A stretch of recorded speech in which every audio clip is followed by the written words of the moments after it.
अपनी प्रतिज्ञा का पालन करने के लिए वनवासी जीवन व्यतीत करने लगे। उनके पास पर्याप्त संपत्ति नहीं थी, तो उनके वित्त मंत्री भामाशाह ने अपनी सारी सुख सुविधा को छोड़कर अपने राजा को स्वर्ण का धन 25 लाख रुपए व राजकोष में 20,000 अशर्फियां देश के लिए अर्पित की, जिससे महाराणा प्रताप ने 12 वर्षों तक अपनी सेना को संगठित किया, सैन्य शक्ति को बढ़ाया और मेवाड़ मातृभूमि को आजाद करवाया। कृपया अब आप सब आगे की तरफ देखिए। ये कुंभलगढ़ किला है। इस किले का प्राचीन नाम मच्छिंद्रगढ़ है। इस किले का निर्माण महाराणा कुंभल ने करवाया था। इस किले के अंदर 9 मई 1540 ईस्वी में महाराणा प्रताप का जन्म हुआ था। इस किले की ऊंचाई समुद्र तल से 3568 फीट की है। इस किले की दीवार 36 किलोमीटर तक फैली हुई है। इस दीवार का नाम ग्रेट वॉल ऑफ चाइना के बाद द्वितीय पायदान पर दर्ज है। इस किले के अंदर 360 प्राचीन मंदिर हैं। उन मंदिरों में से जग प्रसिद्ध महादेव का मंदिर सबसे प्राचीन है। कुंभलगढ़ किला यहाँ से 65 किलोमीटर की दूरी पर है। कृपया अब आप सब पीछे की तरफ देखिए।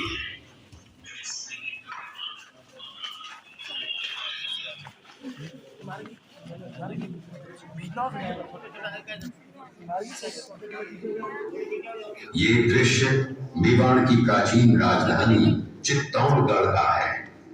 इसी किले के अंदर महाराणा प्रताप का बचपन बीता था। इस किले की तलहटियों में महाराणा प्रताप ने अपने गुरु से शिक्षा प्राप्त की थी। ये किला 12 वर्ग किलोमीटर में फैला हुआ है। इस किले पर जब भी विदेशी आक्रांताओं ने आक्रमण किया और उस आक्रमण में कोई भी राजा व सैनिक वीर गति को प्राप्त कर लेते, तो उनकी पत्नियां वीरांगनाएं अपने सतीत्व की रक्षा करने के लिए जलती हुई अग्नि में कूद प्राणों को त्याग देती थी, जिसे हम जौहर कहते हैं। चित्तौड़गढ़ में 3 मुख्य बड़े जौहर हुए थे। प्रथम जौहर 1303 ईस्वी में रानी पद्मिनी ने 16,000 स्त्रियों वीरांगनाओं के साथ जौहर किया था, सिर्फ अल्लाउद्दीन खिलजी के कारण। दूसरा जौहर 1535 ईस्वी में गुजरात के शासक बहादुर शाह के आक्रमण के कारण रानी कर्मावती ने वीरांगनाओं के साथ किया। और तीसरा जौहर 1568 ईस्वी में जब अकबर ने चित्तौड़गढ़ पर आक्रमण किया, उसी समय रानी फूलकुंवरी ने 60,000 वीरांगनाओं के साथ जौहर किया। फिर भी अकबर का मन नहीं भरा और अंत में हजारों आम लोगों का कत्लेआम करवाकर उन्हें मौत के घाट उतारा गया। इस किले में देखने योग्य विजय स्तंभ है, कीर्ति स्तंभ, मीरा मंदिर, जैन मंदिर, कालिका माता मंदिर, भामाशाह हवेली, कुंभाश्याम मंदिर, फतेह प्रकाश महल है। ये किला यहाँ से 140 किलोमीटर दूरी पर है। ये देखते हुए सभी अतिथि आगे की तरफ चले।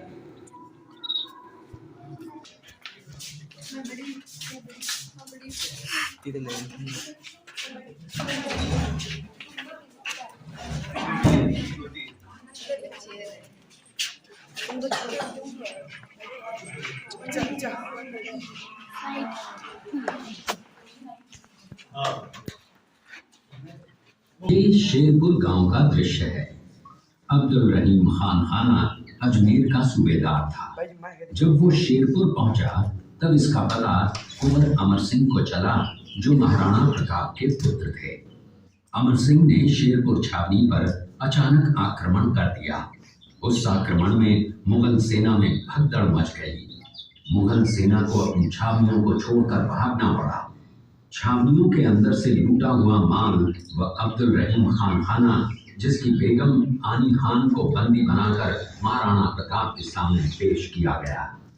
तब अमर सिंह पर महाराणा प्रताप क्रोधित हुए और कहा, जहां से इस नारी को बंदी बनाकर लाए हो, इसे पुनः सहसम्मान लौटा कराओ। महाराणा प्रताप ने कहा, हमें नारी से कोई दुश्मनी नहीं है, हमें तो देश विद्रोहियों से दुश्मनी है जिन्होंने चारों तरफ आतंक फैलाया है। महाराणा प्रताप के आदेश का पालन करते हुए कुंवर अमर सिंह ने उस मुगल नारी को ससम्मान छावनी तक पहुंचाया। इस प्रकार महाराणा प्रताप ने अपने क्षत्रिय राजपूत धर्म का पालन किया और पराई स्त्रियों को मां, बेटी और बहन का दर्जा दिया। ये है महाराणा प्रताप का चरित्र और नैतिक उदारता का परिचय। ये देखते हुए सभी अतिथि आगे की तरफ चले। मेवाड़ की एक ऐसी मां थी जिसने अपने पुत्र का बलिदान देकर राजवंश की रक्षा की थी। उस मां का नाम पन्नाधाय था। पन्नाधाय जाति से गुर्जर थी। वो एक राजकुमार की धाई मां थी। दूसरी तरफ हाथ में तलवार लिए खड़ा ये बनवीर सिंह एक दासी पुत्र है। ये कुंवर उदय सिंह की हत्या करके मेवाड़ की राजगद्दी प्राप्त करना चाहता था। एक रात्रि बनवीर सिंह को मौका मिला। वो राजकुमार उदय सिंह के बड़े भाई विक्रमादित्य सिंह की हत्या करके राजमहल की तरफ आगे बढ़ा। इसकी सूचना पन्नाधाय को लग गई। कुछ समय तक पन्नाधाय चिंतित हुई। तभी पन्नाधाय ने अपने पुत्र चंदन को राजसी कपड़े पहनाकर पलंग पर सुला दिया और उदय सिंह को एक टोकरी के अंदर छिपाकर पत्तों से ढक के महल के बाहर निकालकर गुप्त रास्ते से कुंभलगढ़ भेज दिया। बनवीर सिंह जब तलवार लेकर राजकक्ष में आया तो उसने पन्नाधाय से कड़क आवाज में उदय सिंह के लिए पूछा तो पन्नाधाय ने चंदन की तरफ इशारा किया। बनवीर ने चंदन को उदय सिंह समझकर चंदन की हत्या कर दी और ये समझने लगा कि मैंने राजकुंवर उदय सिंह को मार दिया। वही राजकुंवर बड़े होकर राजा बने और अपने नाम का उदयपुर नगर बसाया जो यहाँ से 40 किलोमीटर दूर है। और उन्हीं के पुत्र महाराणा प्रताप हुए जिन्होंने हल्दी घाटी का युद्ध लड़ा और आज हम लोग उनका इतिहास यहाँ पर देख रहे हैं। ये देखते हुए सभी अतिथि आगे की तरफ चले।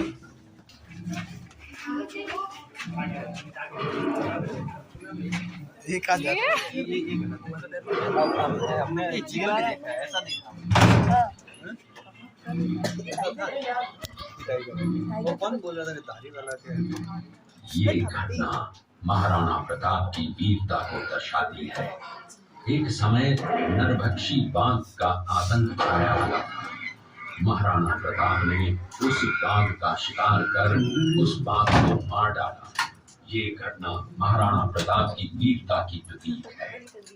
कृपया अब आप सब पीछे की तरफ चलिए। अपनी प्रतिज्ञा का पालन करते हुए महाराणा प्रताप ने प्रतिज्ञा की थी कि जब तक अपनी मातृभूमि को शत्रुओं से मुक्त नहीं करा लेता तब तक न तो मैं महलों में रहूंगा, न किसी धातु के पात्र में भोजन करूंगा, न किसी गद्दी के बिछौने पर सोऊंगा।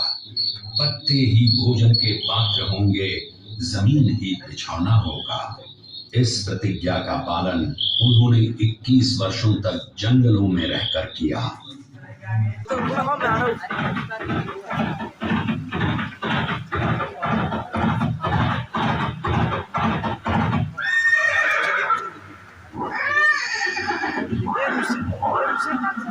ये दृश्य महाराणा प्रताप और सुविख्यात स्वामी भक्त घोड़े चेतक के अंतिम मिलन का है।